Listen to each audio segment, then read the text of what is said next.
Hello everyone, मैं हूं doctor Richa physiology open से। और इस वीडियो में हम फिजियोलॉजी के एक बहुत ही फंडामेंटल टॉपिक की बात करेंगे जो कि है होम्योस्टैसिस। और इस टॉपिक में होम्योस्टैसिस में जरूरी है कि आप इसके कॉन्सेप्ट को समझें, क्योंकि ये कॉन्सेप्ट होम्योस्टैसिस का हर चैप्टर के फिजियोलॉजी के हर चैप्टर में ये रिपीट होएगा। तो क्या है ये होम्योस्टैसिस? होम्योस्टैसिस का मतलब है कि बॉडी में नियरली कांस्टेंट एनवायरनमेंट, सेल्स का जो एनवायरनमेंट है उसमें नियरली कांस्टेंट कंडीशंस मेंटेन करना। ओके, तो वर्ड पे ध्यान दो, क्या है? नियरली। नियरली कांस्टेंट नहीं है, नियरली कांस्टेंट है। इसका मतलब है कि लगभग लगभग वो कांस्टेंट रहना चाहिए, nearly constant environment of the body. ठीक है। तो क्या होता है कि जो हमारी बॉडी है उसमें काफी चेंजेस होते रहते हैं। जब हम बैठते हैं, हम खड़े होते हैं, हम बात करते हैं, हम चुप रहते हैं, तो इस समय बॉडी का जो स्टेट है वो सेम नहीं रहता है। कुछ सेल्स ज्यादा एक्टिव हो जाते हैं, कुछ सेल्स कम एक्टिव हो जाते हैं। तो उसमें उसकी एक्टिविटी की वजह से हमेशा चेंजेस होते रहते हैं। सिर्फ ये अंदर की बात नहीं है, बाहर एनवायरनमेंट में इतने सारे चेंजेस होते हैं जो कि हमारी बॉडी में डिस्टरबेंस क्रिएट करते हैं। इसको कहते हैं, ये टर्म इंपॉर्टेंट है, डिस्टरबेंस। ठीक है। तो इस सबसे बॉडी के एनवायरनमेंट में कुछ डिस्टरबेंस होते हैं, तो वो होम्योस्टैसिस मैकेनिज्म है जो कि डिस्टरबेंस के बावजूद नियरली कांस्टेंट एनवायरनमेंट हमारा मेंटेन करता है। अच्छा, हम एनवायरनमेंट वर्ड यूज कर रहे हैं, ये क्या एनवायरनमेंट है? ये आउटर एनवायरनमेंट नहीं है जो हमारे बॉडी के बाहर है, वो एनवायरनमेंट नहीं है। एनवायरनमेंट ऑफ द बॉडी है जो सेल्स को सराउंड करता है। तो ये यहाँ पे डायग्राम देखो, ये सेल्स हैं और सेल्स के पास ऐसे ब्लड फ्लो हो रहा है। अब सारे सेल्स के सराउंडिंग एक फ्लूइड है। ठीक है, यहाँ पे ये सब फ्लूइड है और यहाँ पे भी ब्लड तुम्हारा फ्लो कर रहा है। तो इस एनवायरनमेंट को, जो सेल्स के सराउंडिंग एनवायरनमेंट है, हम उसकी बात करें कि यहाँ पे नियरली कांस्टेंट कंडीशंस मेंटेन होनी चाहिए। और इस एनवायरनमेंट का टर्म है मिल्यू इंटीरियर। ठीक है, इसको कहते हैं मिल्यू इंटीरियर। और ये ब्रॉडली अब ईसीएफ को बोला जाता है, extra cellular fluid. Extra cellular fluid यानी जो भी फ्लूइड सेल के बाहर है, एक्स्ट्रा सेलुलर, सेल के बाहर जो फ्लूइड है उसको हम मिल्यू इंटीरियर कहते हैं। जो सेल के अंदर फ्लूइड है उसे क्या कहते हैं? उसको कहते हैं इंट्रासेलुलर फ्लूइड। ठीक है, तो सेल के बाहर जो भी फ्लूइड है वो एक्स्ट्रा सेलुलर फ्लूइड है। और इसमें भी दो कंपोनेंट इंक्लूड होते हैं जो एकदम सराउंडिंग है सेल्स के, इसको कहते हैं इंटरस्टिशियल फ्लूइड। और जो ऐसे प्लाज्मा बह रहा है ब्लड वेसल्स में जो जा रहा है उसको है बेसिकली ब्लड, जिसमें भी फ्लूइड कंपोनेंट को कहते हैं प्लाज्मा, क्योंकि ब्लड होता है प्लाज्मा प्लस सेल्स। ठीक है, तो फ्लूइड कंपोनेंट को कहते हैं प्लाज्मा। तो बेसिकली एक्स्ट्रा सेलुलर फ्लूइड क्या हुआ? इंटरस्टिशियल फ्लूइड प्लस प्लाज्मा, तो वो तुम्हारा हो गया मिल्यू इंटीरियर। अच्छा, ये टर्म्स जो हैं होम्योस्टैसिस और मिल्यू इंटीरियर, ये कुछ साइंटिस्ट ने इनको कॉइन किया था। तो milieu interior was coined by Claude Bernard. ये सब एमसीक्यू है और शॉर्ट आंसर क्वेश्चन में भी पूछ सकते हैं। मिल्यू इंटीरियर टर्म कॉइन किया था क्लॉड बर्नार्ड ने, और होम्योस्टैसिस टर्म कॉइन किया था डब्ल्यू बी कैनन ने, वॉल्टर बी कैनन ने। तो milieu interior environment of the body जो कि एक्स्ट्रा सेलुलर फ्लूइड है, और होम्योस्टैसिस है इस एनवायरनमेंट को नियरली कांस्टेंट मेंटेन करना इज होम्योस्टैसिस। क्योंकि बहुत सारे डिस्टर्बेंसेस होते रहते हैं, इंटरनल डिस्टर्बेंसेस भी होते हैं और एक्सटर्नल डिस्टर्बेंसेस भी होते हैं। तो इस एनवायरनमेंट को नियरली कांस्टेंट मेंटेन करना है।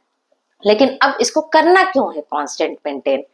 क्योंकि देखो, जो हमारे सेल्स हैं वो एक पर्टिकुलर टेम्परेचर पे, एक पर्टिकुलर पीएच, ऑस्मोलैरिटी, उसमें जो उनका फंक्शन होता है वो ऑप्टिमम होता है, मैक्सिमम होता है। अगर मैं कहूँ कि ये इसका दोनों का पीएच मैं चेंज कर देती हूँ, ठीक है, पीएच में इसका जो नॉर्मल पीएच है उससे नीचे या उसके ऊपर कर दूं, तो क्या सेल सही से फंक्शन कर पाएंगे? नहीं कर पाएंगे। तो बहुत इंपॉर्टेंट है कि ये सब जो कंपोनेंट्स हैं ये एक नॉर्मल रेंज में काम करें। तो तुम फिजियोलॉजी में देखोगे हर चीज की एक नॉर्मल रेंज बताई जाएगी तुम्हें, उसके नीचे और उसके ऊपर बॉडी सही से काम नहीं करती है। इनफैक्ट डिस्टर्बेंस ऑफ होम्योस्टैसिस में ही डिजीज होती है। जब बॉडी होम्योस्टैसिस मेंटेन नहीं कर पाती है तो हमें डिजीज हो जाती है। ठीक है, तो ये कॉन्सेप्ट क्लियर हो गया मेरे ख्याल से मिलियो इंटीरियर और होम्योस्टैसिस का। अच्छा, डेफिनेशन हो गई, होम्योस्टैसिस क्या डेफिनेशन है और मिलियो इंटीरियर क्या डेफिनेशन है। अब ये तुम्हारा जो कॉन्सेप्ट है ये मेंटेन कैसे होता है, how is this homeostasis maintain. तो इसमें हर सिस्टम का रोल है। बॉडी में तुम जानते हो कि बहुत सारे सिस्टम्स होते हैं, जैसे cardiovascular system, respiratory system, excretory system, reproductive system, musculoskeletal system. तो हर सिस्टम का रोल इसमें आता है, ठीक है। एक्चुअली जो सेल्स है, हम देखो इसकी बात करते हैं कि सेल सही से फंक्शन नहीं कर पाएंगे अगर होम्योस्टैसिस डिस्टर्ब होगा, ठीक है। तो सेल्स देखो, ढेर सारे सेल्स जब मिलते हैं तो हम उनको क्या कहते हैं, टिश्यू कहते हैं। जब ढेर सारे टिश्यूज मिलते हैं, जब कंबाइन होते हैं तो हम उन्हें क्या कहते हैं, हम उसको ऑर्गन कहते हैं। और इसी से फिर ऑर्गन सिस्टम्स बनते हैं। तो बेसिकली सेल्स बनाते हैं ऑर्गन्स, ठीक है। और ऑर्गन्स काम करते हैं सारे साथ में, जिससे कि सेल सरवाइव करे। समझ में आ रहा है। तो ये ऐसा सिस्टम बना हुआ है, सेल ने अपने लिए ऑर्गन बनाए हुए हैं और ऑर्गन सारे मिलके काम कर रहे हैं कि सेल्स जो है अल्टीमेटली सही से काम करे, सरवाइव करे। क्योंकि ये सारे ऑर्गन सिस्टम मिलके क्या करते हैं, होम्योस्टैसिस मेंटेन करते हैं। अच्छा, कैसे करेंगे होम्योस्टैसिस, चलो सोचो कि सारे सिस्टम्स का काम क्या होगा। रेस्पिरेटरी सिस्टम क्या करेगा, रेस्पिरेटरी सिस्टम कार्बन डाइऑक्साइड को बाहर भेजेगा, ऑक्सीजन अंदर ला रहा है। तो इसकी वजह से वो जो ऑक्सीजन सप्लाई है वो मेंटेन करता है सेल्स के लिए, क्योंकि ऑक्सीजन कंटिन्यूअसली यूज अप हो रही है। तो ऑक्सीजन इसमें नियरली कांस्टेंट स्टेट में मेंटेन नहीं है, तो वो ऑक्सीजन सप्लाई मेंटेन करता है। कार्बन डाइऑक्साइड बढ़ती है, क्योंकि सेल्स जब मेटाबोलाइज करते हैं तो कार्बन डाइऑक्साइड बढ़ रही होती है। तो उसको अगर बाहर नहीं निकालेंगे तो फिर नियरली कांस्टेंट कंडीशन नहीं मेंटेन होगी, कार्बन डाइऑक्साइड पीएच को घटा देता है। तो रेस्पिरेटरी सिस्टम ऑक्सीजन को सेल्स तक पहुंचाता है, कार्बन डाइऑक्साइड को बॉडी से रिमूव करता है। सिमिलरली एक्सक्रीटरी सिस्टम सारे वेस्ट प्रोडक्ट्स बाहर निकालता है बॉडी के। कार्डियोवास्कुलर सिस्टम क्या करता है, कार्डियोवास्कुलर सिस्टम सारे सेल्स में ब्लड फ्लो करता है, जिससे कि पहले तो यहाँ पे जो सारा मटेरियल एक्यूमुलेट हो रहा है, सपोज वेस्ट प्रोडक्ट्स जो एक्यूमुलेट हो रहे हैं वो ब्लड में चले जाएं, और ब्लड से जो न्यूट्रिएंट्स, ऑक्सीजन, हॉर्मोन्स, बहुत सारे जो प्रोटीन्स वगैरह आ रहे हैं और ऑक्सीजन आ रही है, न्यूट्रिएंट्स आ रहे हैं, वो सेल में चले जाएं, ठीक है। तो यहाँ पे वो मेंटेन करता है। तो इस तरह से कार्डियोवास्कुलर सिस्टम सारे सेल्स के अराउंड होम्योस्टैसिस मेंटेन करता है। तो इसी तरह से मस्कुलोस्केलेटल सिस्टम कैसे हेल्प करेगा, musculoskeletal system, because we can move, तो हम अपना खाना ढूंढ सकते हैं, हम बाकी काम कर सकते हैं। अगर हमें ठंड लग रही है तो we can go and get the blanket. तो इस तरह से सारे सिस्टम्स जो हैं होम्योस्टैसिस मेंटेन करने में हेल्प करते हैं। अब सिस्टम्स को बताता कौन है, सिस्टम्स को पता कैसे चलता है कि हमको काम बढ़ाना है कि कम करना है। क्योंकि देखो, जैसे बहुत ज्यादा डिस्टरबेंस हुआ, अभी जैसे मैं खड़े होके बात कर रही हूँ, अगर मैं दौड़ने लग जाऊं तो डिस्टरबेंस ज्यादा होगा, सेल्स ऑक्सीजन ज्यादा यूटिलाइज करेंगे, तो हमारे रेस्पिरेटरी सिस्टम को ज्यादा काम करना पड़ेगा, हमारे कार्डियोवास्कुलर सिस्टम को ज्यादा काम करना पड़ेगा वही ऑक्सीजन सेल्स तक पहुंचाने के लिए। तो ये सिस्टम्स को बताता कौन है, तो बेसिकली फंडा है कि कंट्रोल सिस्टम्स का, यानी बॉडी में कुछ ऐसे मैकेनिज्म्स हैं जिससे कि सिस्टम्स को ये इनपुट जाता है कि ओके, तुम्हें काम इंक्रीज करना है या डिक्रीज करना है, डिपेंडिंग ऑन कितना होम्योस्टैसिस की जरूरत है, ठीक है। तो उन कंट्रोल सिस्टम्स को हम कहते हैं, दो तरह के होते हैं, फीडबैक कंट्रोल सिस्टम और फीड फॉरवर्ड कंट्रोल सिस्टम, ठीक है। तो दो तरह के कंट्रोल सिस्टम होते हैं, फीडबैक कंट्रोल सिस्टम और फीड फॉरवर्ड कंट्रोल सिस्टम। पहले कि हम इसमें कंट्रोल सिस्टम्स में जाएं, ये कौन से प्रकार के हैं, एक इंपॉर्टेंट कॉन्सेप्ट है यहाँ पे, components of control system.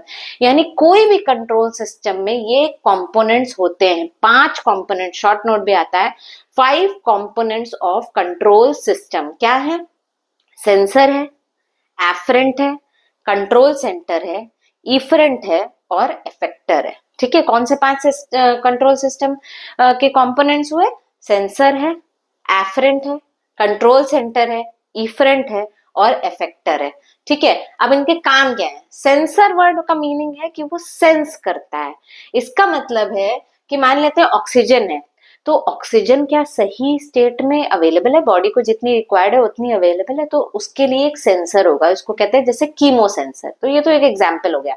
Similarly दूसरा हो गया कि प्रेशर के लिए एक सेंसर है कि बॉडी में ब्लड फ्लो प्रॉपरली हो रहा है, क्योंकि प्रेशर की वजह से ही ब्लड फ्लो होता है, तो उसके लिए भी एक सेंसर है। ठीक है, तो हर कंट्रोल सिस्टम में एक सेंसर मिलेगा। एफरेंट मतलब अब सेंसर ने जो इंफॉर्मेशन पता करी है उस इंफॉर्मेशन को कंट्रोल सेंटर तक ये ले जाता है। Afferent carries the information from the sensor to the control centre. ठीक है, सेंसर से कंट्रोल सेंटर की तरफ ले जाएगा, वो होता है एफरेंट।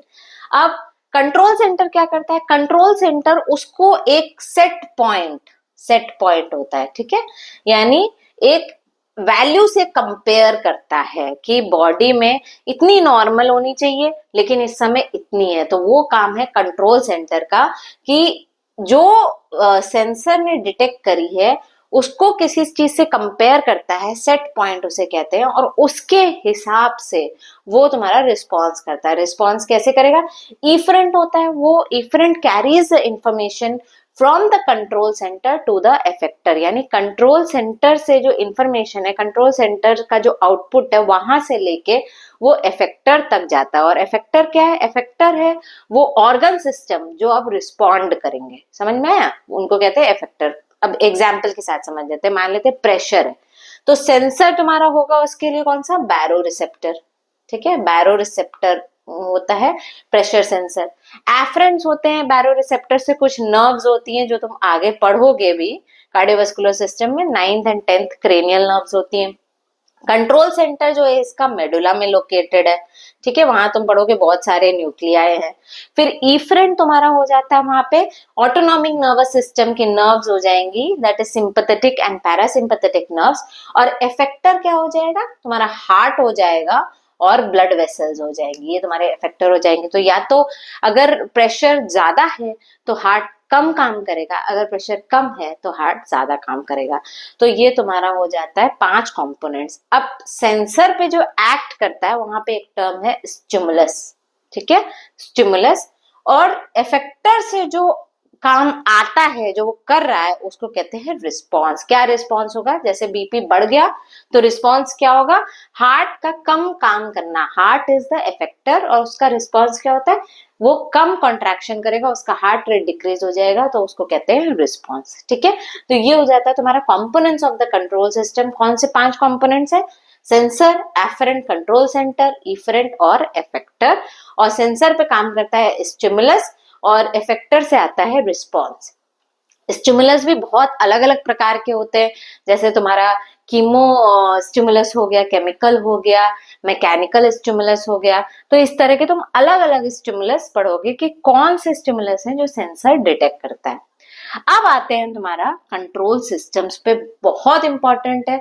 फिजियोलॉजी को अगर तुम्हें समझना है तो ये कंट्रोल सिस्टम्स को समझना बहुत इंपॉर्टेंट है। हर चैप्टर में देखोगे कि कुछ ना कुछ कंट्रोल सिस्टम्स उसमें पढ़ाए जा रहे हैं जब तुम जनरल फिजियोलॉजी के आगे बढ़ोगे। ठीक है, तो coming back to feedback system. Feedback system 2 तरह का होता है, नेगेटिव फीडबैक सिस्टम और पॉजिटिव फीडबैक सिस्टम। पहले तो ये टर्म को समझते हैं कि इसको फीडबैक क्यों बोलते हैं।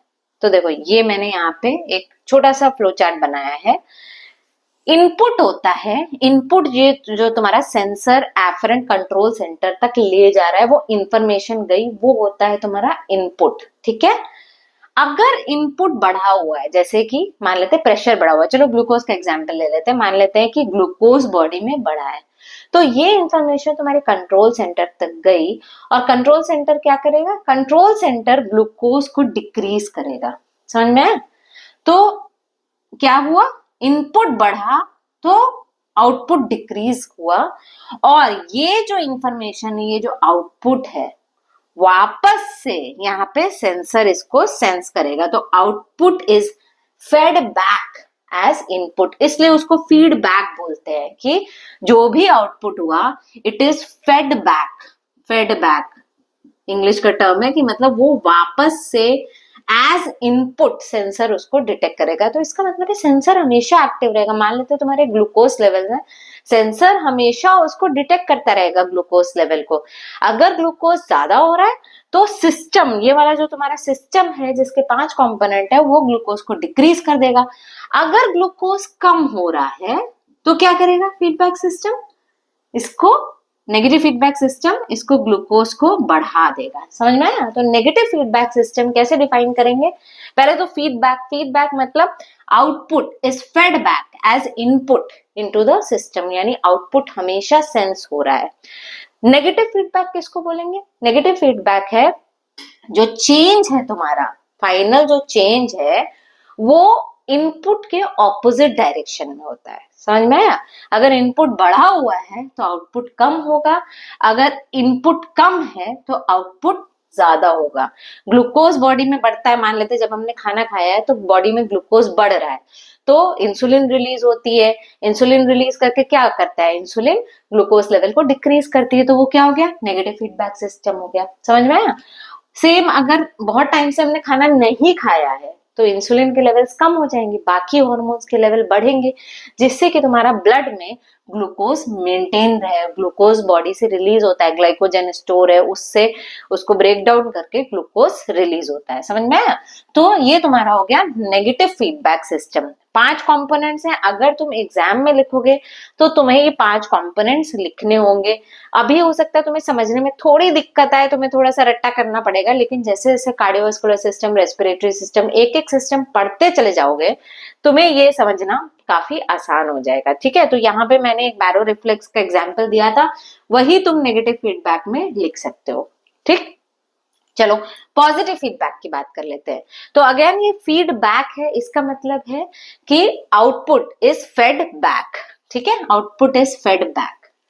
लेकिन इसमें देखो, एरो देखो, इनपुट जब बढ़ रहा है तो आउटपुट भी बढ़ रहा है।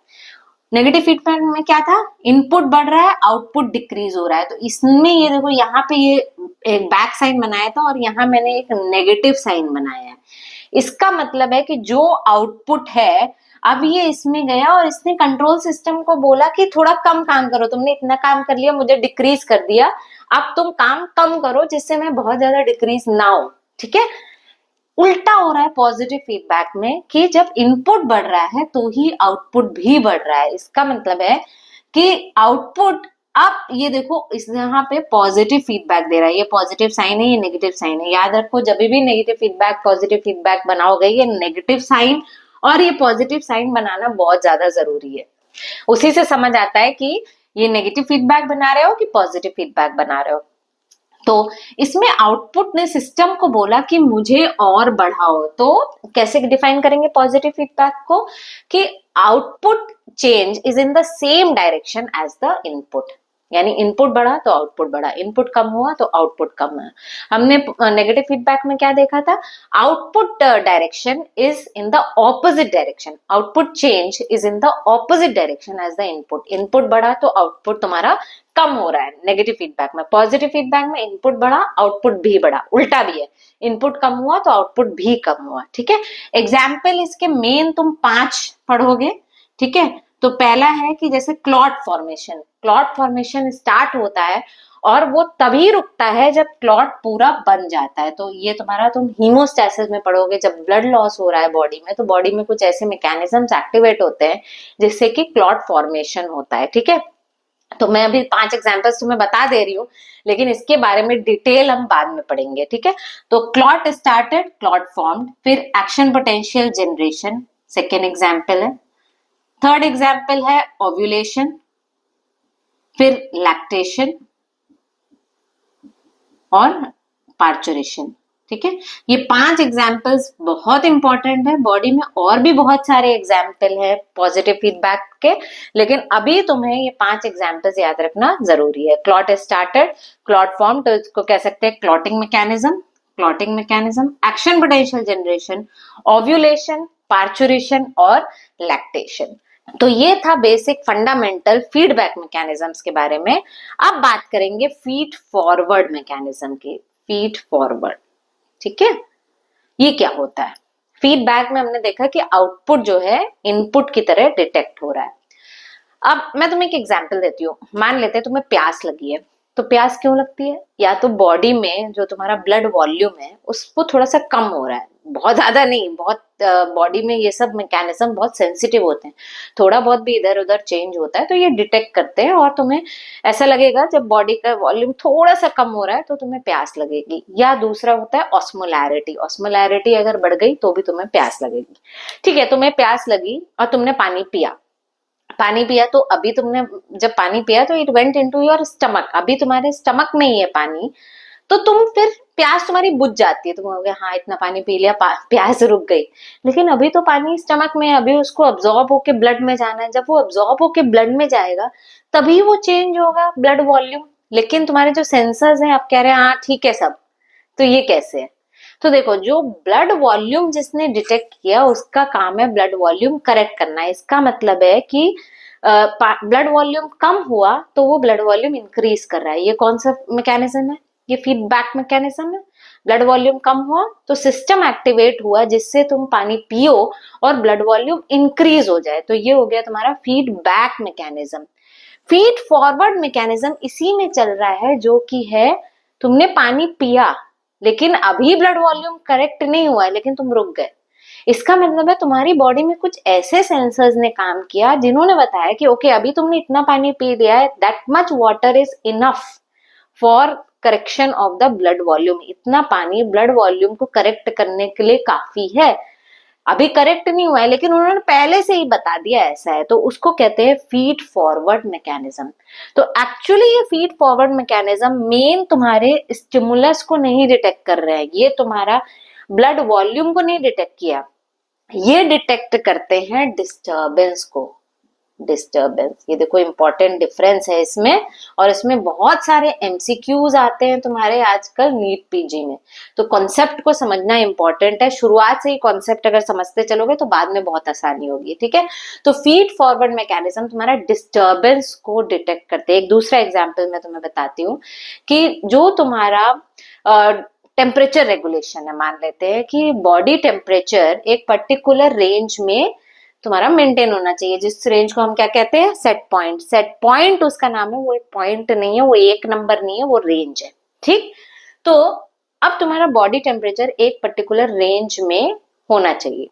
अब मान लेते हैं बाहर का टेम्परेचर बहुत कम हो गया, बहुत ठंडी है, बहुत कम हो गया, तो क्या होगा कि तुम्हारे बॉडी में जो सेंसर्स है, मान लेते हैं तुम्हारे हाथ में जो सेंसर्स है वो डिटेक्ट करेंगे कि बाहर का टेम्परेचर कम है, और इमीडिएटली तुम्हारी बॉडी जो है मैकेनिज्म स्टार्ट कर देगी बॉडी टेम्परेचर मेंटेन करने के लिए।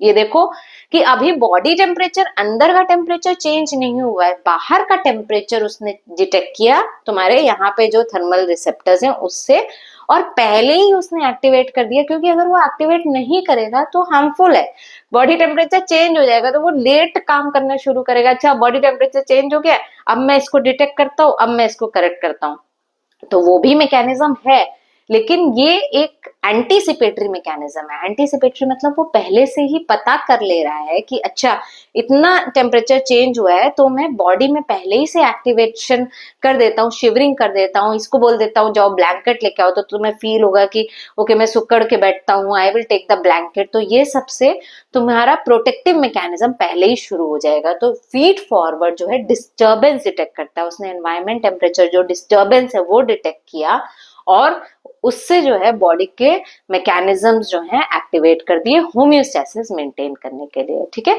तो ये कॉन्सेप्ट था बहुत ही फंडामेंटल होम्योस्टैसिस का। आई होप कि तुम्हें ये कॉन्सेप्ट समझ आया हो, क्योंकि इस तरह का कॉन्सेप्ट जो है तुम्हें कहीं नहीं मिलेगा। तो अगर वीडियो अच्छा लगा हो तो do share this video with your friends and do subscribe to my channel physiology open.